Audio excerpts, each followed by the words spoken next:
It's a Michigan versus Wisconsin preview 2020 for week 4 of the college football season. We have the Wolverines versus the Badgers, the maize and blue versus the red and white, the struggling versus the literally missing in action. Thanks a lot, coronavirus. Let's go ahead and break this one down here on Intermittent Sports. Hello and welcome to Intermittent Sports, the channel where we cover the Michigan Wolverines, Detroit Lions, Detroit Pistons, and Detroit Tigers. So, if you're a fan of 1, 2, 3, or all 4 of those teams, go ahead and subscribe right here, hit that bell notification so you don't miss any of the Michigan sports action. Today we're covering the Michigan Wolverines versus the Wisconsin Badgers. The game's at 7:30 p.m. Eastern Standard Time at the Big House in Ann Arbor, Michigan. And the Badgers come in as a 4-point favorite on the road. Now, of course, I'm a Michigan fan, but if you're new to this channel, let me explain why I will be wearing red throughout. Basically, what I do is act as each team's fan base, back and forth, Wisconsin, Michigan, Michigan, Wisconsin, until all the points are made. It's really just a fun and creative way to preview the game. So when I'm wearing this shirt, I'm a Michigan fan.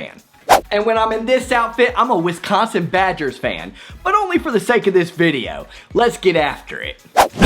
Fire Jim Harbaugh. Whew, my apologies. I just needed to go ahead and get that one out of the way. Now, where were we? Oh yeah, the Badgers. Now, while it's hard these days to be optimistic as a Michigan fan, you know, for fear of being let down the same way you were in 7th grade when you bagged the hottest chick in school, only to find out that 3 weeks later, she found her equivalent in the look department and she left you. Heartbroken. Even with all that, I do have some reasons as to why Michigan can win this game. One, and probably most notably, Wisconsin hasn't played football in 2 weeks. So while we've been out there getting owned on deep passes and getting flagged, rightfully so, on the ones that weren't caught, learning about what our deficiencies are, and there are plenty of them, trust me, and how to adjust to be a better football team as the season progresses, Wisconsin has just been trying to get through the pandemic that struck home. Definitely advantage Michigan, albeit one that I don't love mentioning. Prayers out to Wisconsin athletics and really just the nation and the globe as a whole. 2, even though Graham Mertz played well in week 1 against Illinois, the fact remains that he's a new quarterback, he was a backup for a reason, and he's very, very inexperienced. That, and again, it was against Illinois. Mertz of all people could have really used the game time,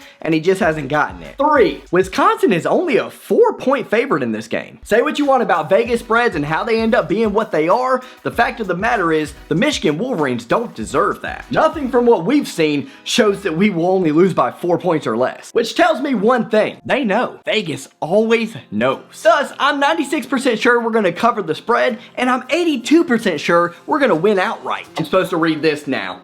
Warning. Percentage breakdowns are completely made up and were not derived from any factual evidence. That's false. That's false. Cut that part out, okay? Cut it out! Did he cut it out? Good. And 4, and lastly, you ran the ball 54 times against Illinois and you only gained 182 yards. So just 3.4 yards per carry. It would appear to me that Wisconsin's ground game is just a notch below what we're used to seeing, at least off of the very small sample size that we have so far. Key in on Graham Mertz, make it a difficult day for him, and really target in on tight end Jake Ferguson, and we might just be brewing ourselves an upset, boys. You know, you say put an eye on Graham Mertz and Jake Ferguson so simply, so casually, like it's as easy as picking against you guys when you play Ohio State at the end of the year in my pick'em pool. Newsflash, while us Badgers fans had nothing to do for these last 2 weeks, we've been watching you play. And let me tell you, yikes. Can we talk about that secondary for a minute? Now, I know that our style of play out of Madison is to run the ball, and run it, we will. And I also know that last season, while you were fully aware of what we did well, my boy Jonathan Taylor crushed you. And he went for 203 yards and 2 touchdowns on just 23 carries. So I fully expect it'll be business as usual in that regard, especially considering the news out of Ann Arbor this week with the loss of Aiden Hutchinson. But I also expect for the Wisconsin coaching staff, smart as they are, to take full advantage of what they've seen on tape these last 2 weeks. And that is, just loft the ball up and let your boys come down with it. That, or watch the ref throw a flag. What's that old saying anyways? If it ain't broke, don't fix it. I genuinely believe that it's going to be an absolute breeze, going up and down the field on your defense. And could you blame me after I watched a Michigan State team that lost to Rutgers in week 1 and lost to Iowa 49-7 in week 3 throttle you, really do some damage on you, and they're not a good football team? What's that say about you? Now, there's been a lot of head scratchers in the Big Ten season so far, but there's been one thing that's consistent. Jim Harbaugh continues to be unable to get it done, and he's really doubling down on that this year so far in 2020.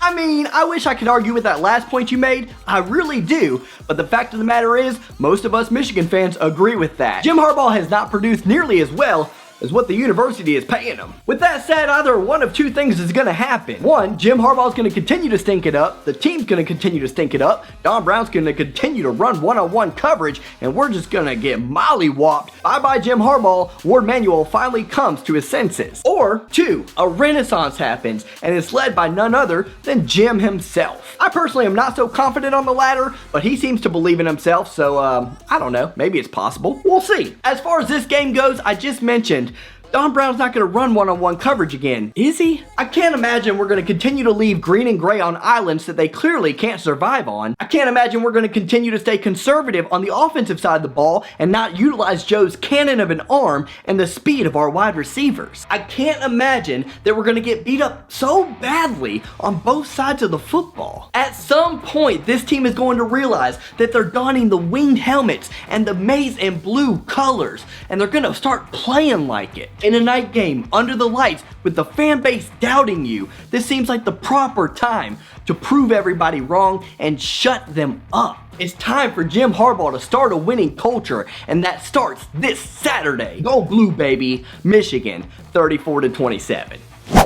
You lost me at the 1,000 I can't imagines, but I'm going to give you one, because that's all I need. I can't imagine that a team that ran the ball 18 times for 13 yards, so 0.7 yards per carry, against Indiana is going to fare much better or even better at all against our always stout rushing defense. And when you can't run the football and you have an inaccurate downfield passer as well as a quarterback who doesn't have his deep threat in Nico Collins, well, what you get is a pretty thin offensive playbook. It's going to be hard to put up 34 points with all that in mind. Don't you think, my friend? Now, I understand what you're talking about with Vegas. I really do. I get that. I do some gambling of my own. But Vegas and its money is just like a pendulum. But just for fun, though, just for kicks and giggles, I am going to take the bait here. Sure, Michigan will cover. Yeah, I'll give them that. But Wisconsin will still take the cake. We're going to win 30-27 on Wisconsin.